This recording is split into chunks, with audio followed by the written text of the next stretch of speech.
Bonjour à tous, on se retrouve aujourd'hui pour une nouvelle vidéo. Dans cette vidéo, je vais vous parler de ma palle. Qu'est-ce qu'une palle? Donc c'est une pile de livres à lire. Et donc, la voici. À chaque livre, je vous lirai le résumé derrière. Donc le premier, top 10. Donc c'est écrit par le youtubeur top 10. Donc connaissez-vous le point commun entre la télévision, les prothèses et le Viagra, entre la fourmi, la moule et l'aigle, et entre l'or, la corne du rhinocéros et l'antimatière? Savez-vous quel pays interdit d'attacher une chèvre au capot de sa voiture? Quel est le film le plus cher de l'histoire du cinéma? Ou encore, quelle taille mesure l'homme le plus petit au monde? La plus célèbre taupe du net, dont la chaîne YouTube compte plus d'1,2 million d'abonnés, répond à ces questions et à bien d'autres encore grâce à 100 tops aussi instructifs que parfaitement absurdes, qui vous rendront incollables en toutes circonstances.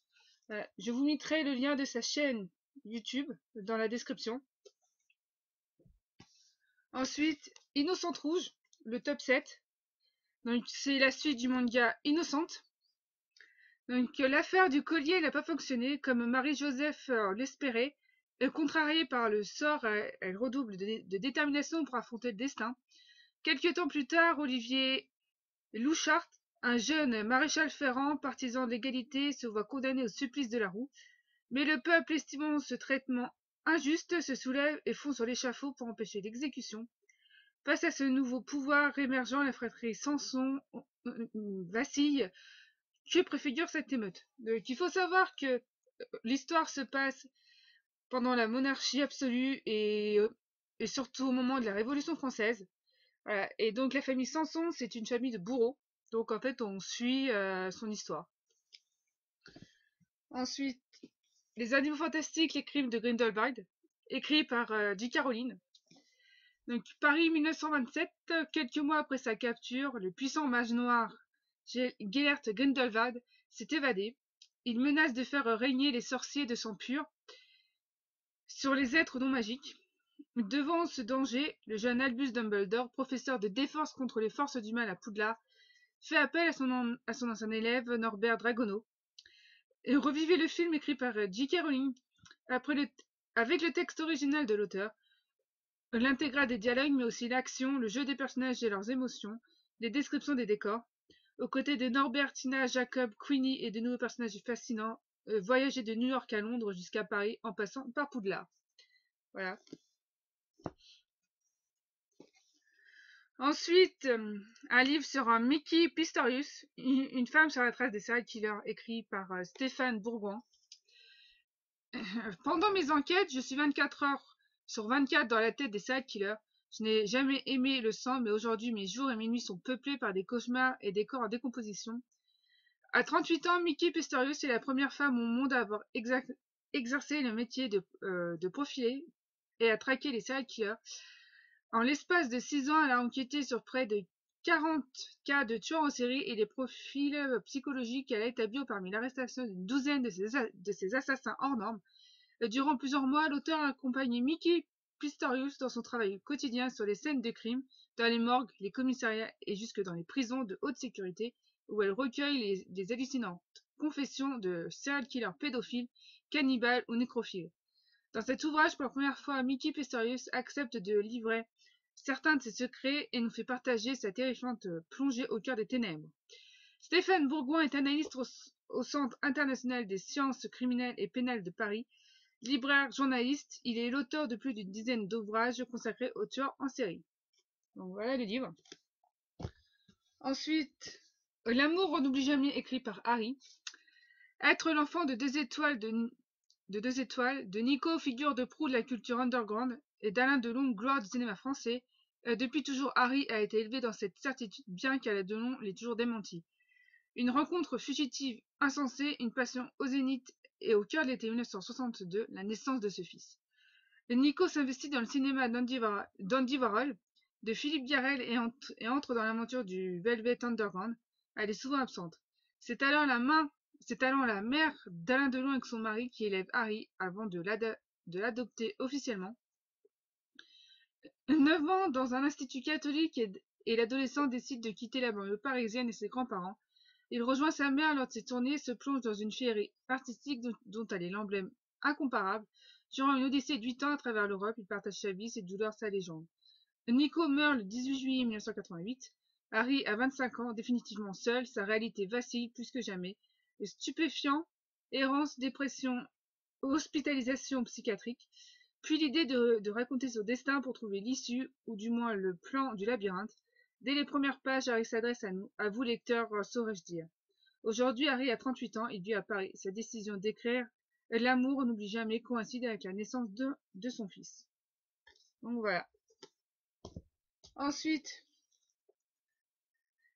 moi, Christian F, la vie malgré tout. Donc c'est le deuxième tome. Le premier, c'était moi, Christian F, 13 ans, drogué, prostituée.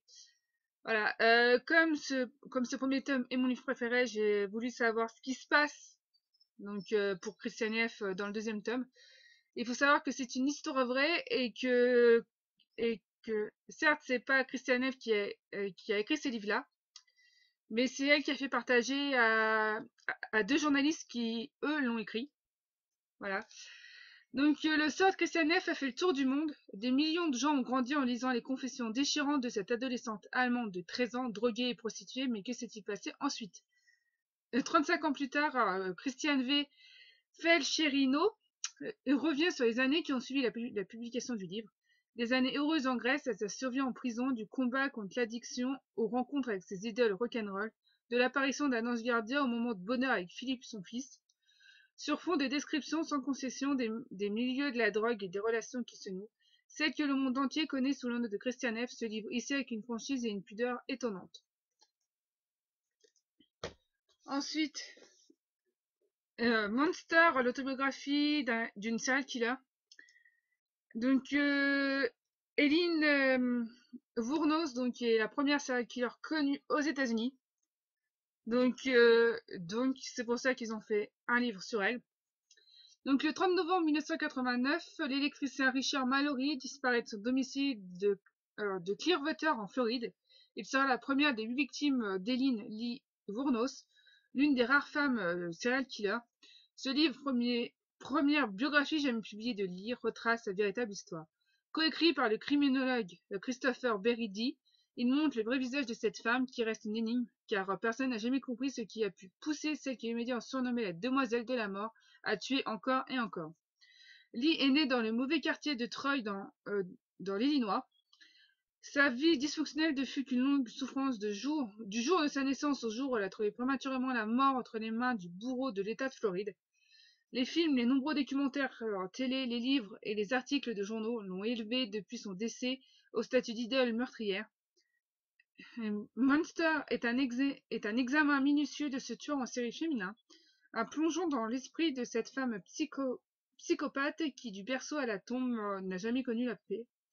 Préface de Michel Agrapard-Delmas, psychologue criminologue, expert judiciaire auprès de la Cour d'appel de Paris, expert agréé par la Cour de cassation. Michel Agrapard-Delmas Delmas collabore étroitement avec la police, la gendarmerie et la justice depuis une vingtaine d'années.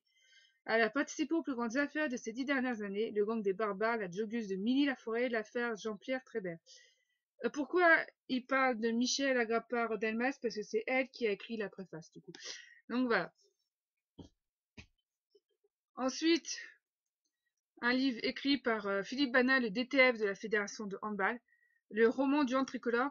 En fait, pourquoi des livres sur le handball? Parce que je suis passionnée par ce sport. Donc voilà, vu que j'ai tous les livres sur le handball écrits par des anciens handballeurs ou par en fait, tous ceux qui sont encore en activité. Du coup, il me fallait absolument. Donc, ancien joueur et entraîneur, Philippe Bana est directeur technique national de la Fédération française de handball depuis 1999. Il est le trait d'union de tous les succès des équipes de France de ces 20 dernières années.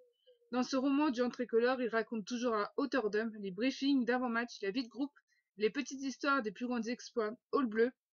Il livre aussi les secrets de sa méthode devenue symbole de performance durable en matière de sport.